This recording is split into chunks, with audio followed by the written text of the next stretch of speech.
What's going on, y'all? It's your girl Tina, and I am back with another video. So, I want to thank you all for tuning in and listening to another presentation. Today's presentation is on Daisy Bates. Daisy Bates was born on November the 12th, 1912, as Daisy Lee Gatson in Huddock, Arkansas.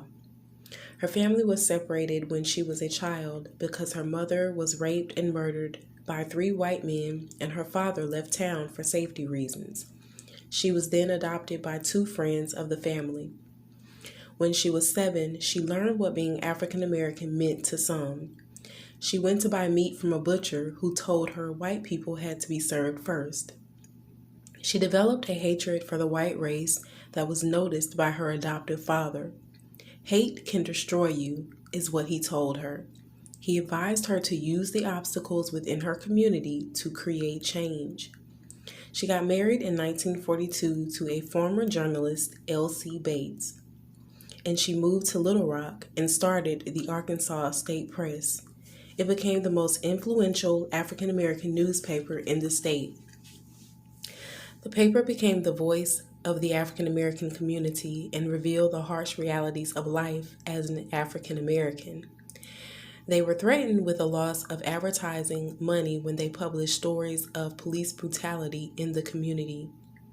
The paper also discussed the harsh treatment of African American soldiers faced after they returned home from war. Daisy became the leader of the State Conference of NAACP branches in 1952. In 1957, 9 African American students were selected to attend Little Rock's Central High following the ruling from the U.S. Supreme Court that integrated the school system. They were known as the Little Rock Nine. White mobs were waiting with threats to take the lives of the students. Activists and journalists were also being harassed by the mobs. Bates was arrested along with other NAACP officials. She was charged a fine for failure to disclose information about NAACP members, which she noted would really jeopardize their safety. NAACP lawyers won the appeal for a reversal in the U.S. Supreme Court.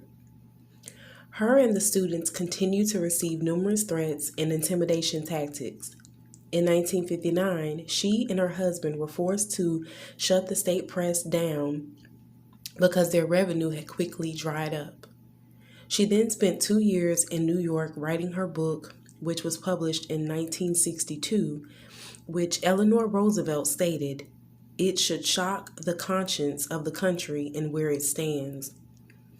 In 1968, she worked with Mitchellville, Arkansas Self-Help Project to help improve the living conditions of African American residents. This led to the installation of new water and sewer systems, paved roads, and a community center with a pool that was completed in 1972. 2 years later, she retired due to budget cuts.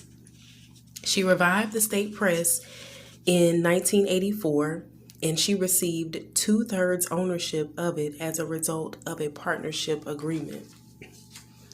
That year, she also received an honorary Doctor of Laws degree from the University of Arkansas at Fayetteville. Her novel, The Long Shadow of Little Rock, was republished in 1986, which was the first reprinted edition to ever earn an American Book Award. The city of Little Rock also named a school after her known as the Daisy Bates Elementary School.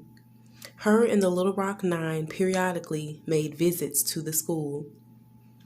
She also carried the torch in her wheelchair in the 1996 Olympics, and she faced a joyful crowd that celebrated the legacy she created.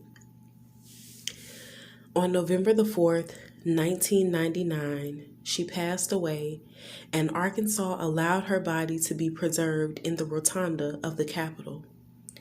Arkansas also honors her legacy on the third Monday in February, which is a holiday. All right, you all, so I want to thank you all for tuning in and watching this presentation or listening to this presentation. As always, until the next video, if it ain't excellent, it's irrelevant. Until next time.